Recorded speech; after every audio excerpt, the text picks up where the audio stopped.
நடந்ததைக் கண்ட பரிசேயர், இவர் ஓர் இறைவாக்கினர் என்றால், தம்மை தொடுகிற இவள் யார் என்று இவர் அறிந்திருப்பார்.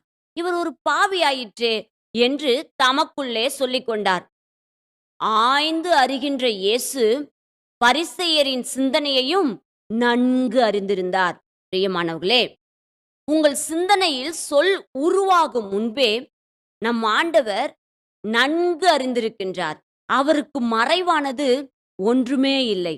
உங்கள் எதிரியை தீர்த்து கட்ட நீங்கள் திட்டம் தீட்டுவதையும், கொள்ளையடிக்கவும், திருடவும் நீங்கள் திட்டம் தீட்டுவதையும் இயேசு நன்றாக அறிந்திருக்கின்றார். அவருக்கு மறைவானது ஒன்றுமே இல்லை. யாருமே பார்க்கவில்லை என்று சொல்லி நீங்கள் துணிச்சலோடு பாவம் செய்யாதீர்கள். உங்கள் சிந்தனையும், சொல்லும், செயலும் எப்பொழுதும் பரிசுத்தமாக இருக்கட்டும். ஆண்டவராகிய இயேசு கிறிஸ்து ஆய்ந்து அறிகிற தேவன் உங்களைக் கண்டு